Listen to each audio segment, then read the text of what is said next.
For question 2, we use the Faraday equation. EMF equals negative NA times with d phi over dt. N is number of coils, which is 120.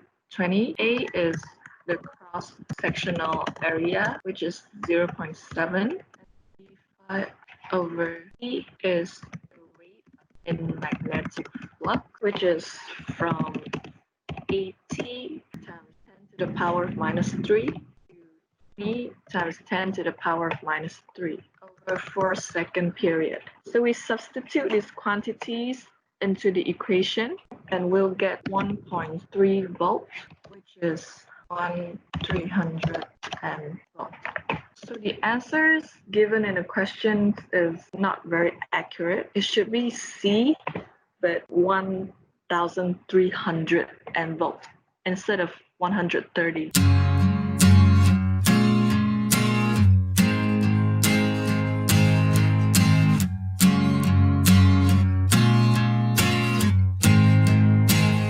For question 4, explain why the lamp not reach maximum brightness. So when closed, there will be current flowing into the circuit, and this change in current causes change in the magnetic field. Then this changing magnetic field will induce an electromotive force that will oppose the current. Therefore, the current flow through the lamp will be reduced and it won't reach maximum brightness immediately. For B, we calculate the current in the circuit when the lamp reaches maximum brightness or rating. So the current formula with power is current equal power divided by voltage. The lamp power is 1.5 watt and the voltage of the lamp is 6, and we get the answer 0.25 ampere. Or A3, calculate the of the inductor. Knowing that the energy stored is 75 times 10 to the power of minus 3 joules. So we have the energy equation, G equal 1 over 2 times with inductance, and the square of current. We have energy equals 75 times 10 to the power of minus 3. We're looking for inductance, and the current we just calculated before, 0.25 square. Then we'll get inductance as 2.4. Great effect inductor is replaced the inductor that has twice as many turns on maximum current. Generally, the number of turns does not affect maximum current.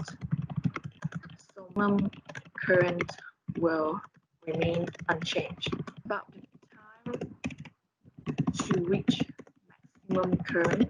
So increasing the number higher number of turns, larger amount of current flowing in the circuit. So the range of current per unit time, I over dt, will increase, and the EMF is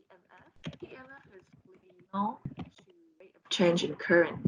So the range in current increases, and EMF induces the change in current.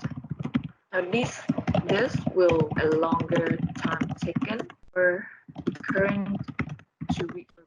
The lamp needs a potential difference of at least 80 volts before it lights, and the switch is closed for 5 seconds, then open, and the lamp flashes briefly. So to explain this, when the switch is closed, magnetic energy stored in the inductor magnetic field, and there will be current flowing into the circuit.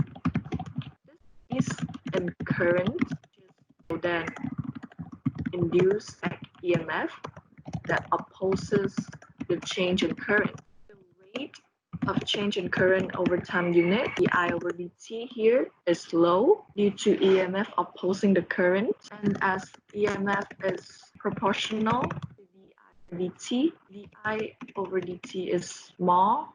EMF induced is not sufficient enough, which is below 80 volts to light up the lamp. But when switch S is open, the current will fall back to zero and the magnetic field will collapse rapidly. The collapse of magnetic field will release the energy stored to the rest of the circuit, and this will add on to the current. This means that the rate of change of current will be large, thus inducing a large back EMF. As stated in the question, the lamp flashes briefly. This means that the back EMF is enough, which is larger than 80 volts, and flashes the lamp. And that's all for tutorial 4.